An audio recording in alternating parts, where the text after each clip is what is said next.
ассалому алайкум дӯстон, шумо дар шабакаи беҳтарин яъне нокаутиҷӣ қарор доред ва мо имрӯз дар бораи топ 5 ҷанговари соли 2021 гап мезанем. Дар ягон ҷо ба ҳузури штати чоя дам кунед, мо боша видеоролика сар мекунем. Рафтем.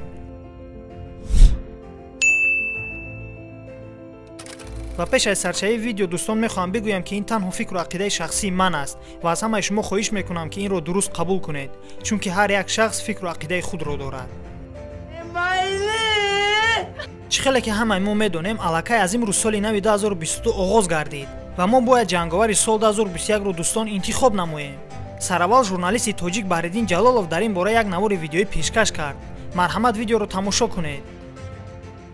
Дӯстон, ассалому алайкум. Бо хоҳиши шумо, бисёри шумо аз ман талаб кардед ки як файтери тоҷикро ҳамчун файтери беҳтарини сол интихоб кунам ва рӯзҳои наздик фикр мекунам ҳамин ҷо пагоҳ иншоалло ба шумо ин файтерро номашро мегӯям. Дӯстон, интизор бошед ва ин танҳо фикри ман аст. Хуб дӯстон, ҳозир мо яъне шабакаи нокаутиҷӣ файтери соли 2021-ро пешкаш мекунем. Сараввал дар бораи топ 5 гуна киҳо ворид шуданд гап мезанем. Рафтем. дар зинаи топ 5 ҷанговари навраси тоҷик Хуршед Назаров дохил мешавад. Рекорди Хуршед 9-0 мебошад.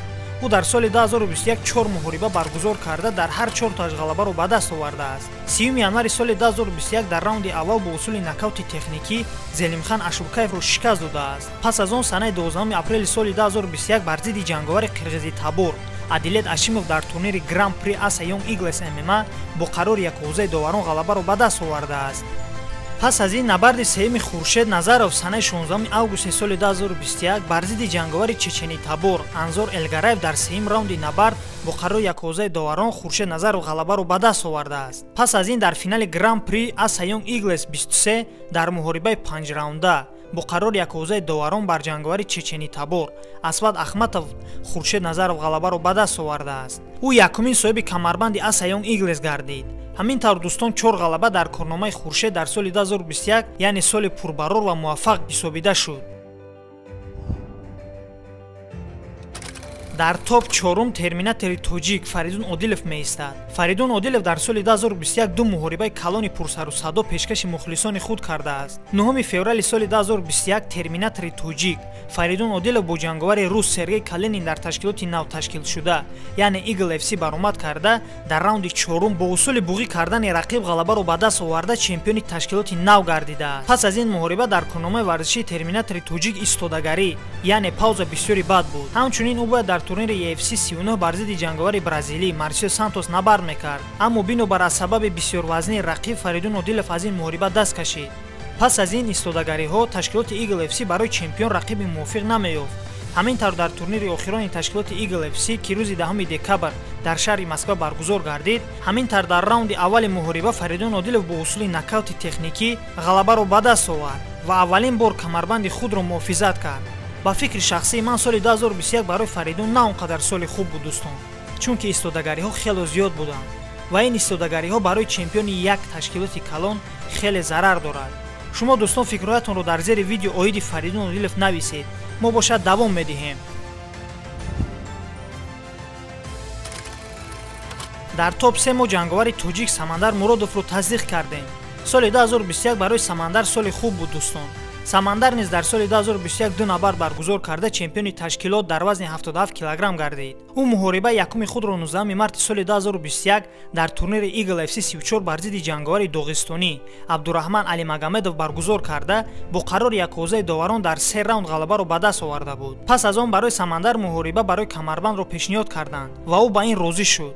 ва ҳамин тавр рӯзи 17 сентябр дар турнири калони якҷоягии Eagle FC ва AMC Fight Nights Самандар бо ҷанговари рус Максим Швец барои камарбанди вазни 77 кг баромад кард. ин муҳориба барои Самандар муҳорибаи ҳам ҷисмонӣ ва ҳам характерӣ ба ҳисоб меравад, чунки дар ин муҳориба дасти Самандар мешиканад ва ӯ бо дасти шикаста бар зидди рақиби худ истодагарӣ намуда дар раунди 4 бо усули нокаути техникӣ ғалабаро ба даст меорад ва соҳиби камарбанд мегардад. бо ин муҳориба ӯ мардӣ ва ҷасурати баланди тоҷикро дар арсаи байналмилалӣ нишон дод ва ҳамагон аз ин дар ҳайрат монда буданд. ҳамин тавр Самандар бо 2 ғалаба корномаи худро дар соли 2021 ҳусни анҷом бахшид. хуб дӯстон, шумо фикри худатонро оиди размкори тоҷик Самандар Муродов дар комментария нависед. хуб акнун дар топ 2 размкори сермухлис бо номи Нурулло Алиев қарор дорад. Сараввал Нурулло Алиев бояд рӯзи 10 апрели соли 2021 дар турнири навбатӣ IMC Fight Nights баромад мекард, аммо бинобар аз сабабҳои номаълум муҳорибаи ӯ бо ҷанговари сермухлиси Рустабор Кирилл Крюков қатъ мегардад. пас аз ин дӯстон дар моҳи Рамазон ҷанговарони тоҷик баромад намекунанд. ҳамин тавр пас аз моҳи Рамазон Нурулло машқу тамрин мекунад ва муҳорибае ки бо Кирилл қатъ гардида буд баргузор мешавад ва дар ҳамон турнире ки рӯзи 17 сентябр ду ташкилот яъне ташкилоти Eagle FC ва IMC Fight Nights баргузор карданд, Нурулло Алиев бо Кирилл Крюков ҷанг карданд. Нурулло Алиев бо як баромади зебои худ шоми 17 сентябрро ҳусни зебогӣ бахшид ва маҳорати баланди варзишии ӯ аз он шаҳодат медод ки ғалаба насиби ӯ мегардад. ҳамин тавр дар ин муҳориба бо қарори яковозаи доварон ғалаба насиби Нурулло Алиев гардид ва тамоми мухлисони тоҷи ки дар толор буда аз ин ғалаба хурсандӣ мекарданд. дар ҳақиқат дӯстон Нурулло муҳорибаи хеле олӣ ва ҷолиберо пешкаши мухлисон карда буд. дӯстон, шумо ин муҳорибаро тамошо кардаед ё не? ҷавоби худро дар комментария ҳатман нависед. ман ҳамашро шахсан худам мехонам. ниҳоятан дӯстон, дар зинаи аввал дар топ 1 мо Лоиқ Раҷабовро ҷойгузин кардем. барои чӣ? ҳозир сабабҳояшро гап мезанем. Лоиқ Раҷабов ҷанговари тоҷик ва муаррифгари ватани азизамон Тоҷикистон дар арсаи байналмилалӣ мебошад. ӯ дар яке аз ташкилотҳои беҳтарини ҷаҳон яъне PFL баромад мекунад. ӯ дар мавсими PFL 2021 23 апрел баромад карда аз Алекс Мартинес шикаст мехӯрад. маҳз ана ҳамин бохт сабаби хашми тамоми тоҷикон гардида буд. касоне ки ин муҳорибаро тамошо карданд хуб медонанд ки дар ин набард Лоиқ Раҷабов 100% ғалабаро ба даст оварда буд, аммо доварон ғалабаи ӯро кашида гирифта буданд. пас аз ин муҳориба Лоиқ Раҷабов санаи 10 июн бар зидди ҷанговари доғистонӣ Ахмед Алиев баромад карда дар раунди аввал бо усули нокаути техникӣ ғалабаро ба даст оварда буд. ҳамчунин пас аз ин муҳориба Лоиқ Раҷабов ба даври нимниҳоии Гран-при финали PFL 2021 роҳ меёбад ва дар натиҷаи қуръакашӣ боз бо ҳамон Алекс Мартинес муҳорибаи худро баргузор мекунад ва ин дафъа Лоиқ Раҷабов бар Алекс Мартинес раҳм намекунад ва қасди худро аз ӯ ситонида бо қарори яковозаи доварон ғалабаро ба даст меорад. ҳамин тавр маротибаи дуюм ба финали Гран-при финали PFL роҳ меёбад ва дар финал санаи 27 октябр бо ҷанговари бразили Табор Рауш Манфио набард карда бо қарори яковозаи доварон ғалабаро аз даст медиҳад. пас аз ин муҳориба шартномаи Лоиқ Раҷабов бо ташкилоти PFL ба охир мерасад ва ӯ бо ана ҳамин натиҷаҳо корномаи худро дар соли 2021 ба охир мерасонад. хуб дӯстон, инҳо буданд топ 5 ҷанговарони беҳтарине ки дар соли 2021 назар ба дигарҳо натиҷаҳои хуб нишон дода баҳри пешравии худ ба натиҷаҳои хуб соҳиб гаштанд.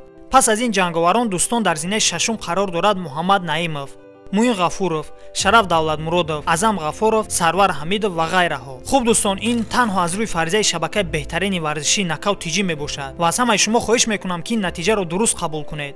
ва дар охир чӣ гуфтаниям? орзуманди онам ки бигзор соли нав соли 2022 барои тамоми ҷанговарони мо соли пурбарор, соли дурахшон ва натиҷаовар гардад.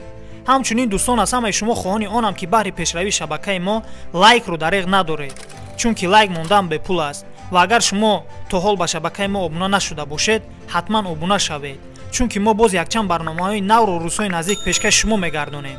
ҳамчунин зангулачаро барои видеои навбатӣ гирён ё ин ки хандон кунед, то ки аз баромадани видеоролики навбатӣ хабардор бошед. боқии худатонро дар ҳавои сардӣ эҳтиёт кунед ва ҳамеша бо мо бошед. то видеои оянда, хайр.